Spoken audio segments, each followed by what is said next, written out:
John, we're here at the round table. Why Donald Trump? You know, he's unowned. And it's the first time really that America has had the opportunity to vote for somebody that isn't controlled by special interests. And we followed his campaign from the very beginning. And of course, he's saying things that really have not been said for a while, and he's broaching conversations that perhaps are due to be broached. America is in a very dangerous financial situation at the moment. If there were to be a crisis of confidence in the dollar, that would affect everybody all over the world. And it's vital that a good manager is President of the United States, and he has got an amazing track record in business and knows how to run things. But there's no denying, with that aside, he is a very controversial figure at the moment. And so, bearing that in mind, and where you're based, several thousand miles away, where did the idea come to make him an honorary knight? What made you decide one day that that was the move you were going to take? Well, we saw what he did for the veterans.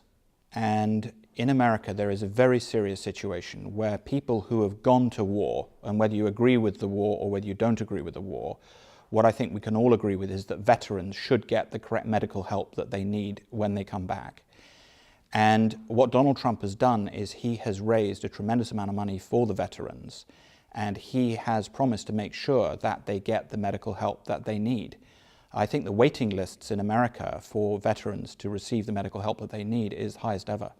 And he is somebody who has really done something in that regard, and I think that's a very noble thing to draw attention to. But I think many viewers, maybe sat at home, will say, you're over all the way here in Cornwall. Is it a publicity stunt? Is that why you've decided to do it? No, not at all. Obviously, that has been suggested. It isn't. It is simply that we recognize the fact that whoever is elected as President of the United States is going to affect our lives. Let's be fair. You know, we have ended up in 2 wars as a result of the relationship that we have with the American president. Most people in England did not want to end up in those wars. Donald Trump was one of the few public figures that was completely opposed to the Iraq War. And you may remember most people in England didn't want to go into the Iraq War. So I think who is elected as President of the United States affects us all. You know, we are these days very, very connected as a community. And so I think we have every right to weigh in on who we think would be the optimum president for the United States.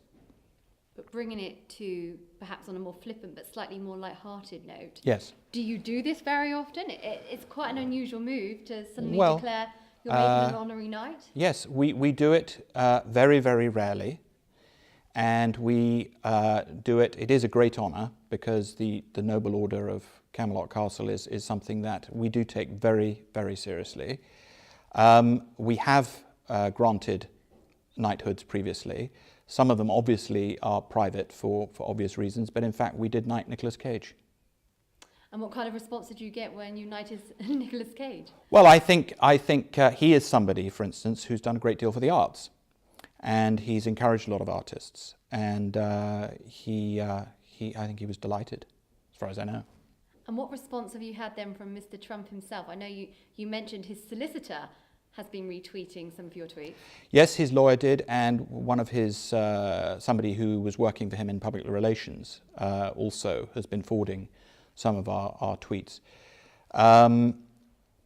You know, we haven't had a formal response from him yet, but let's see. And what would you say to him? If there was a chance he would watch this on the internet, what would you say to him? I think he is one of the most noble men today in the world, and I think what he is doing is something that will go down in history. And I think King Arthur would be proud.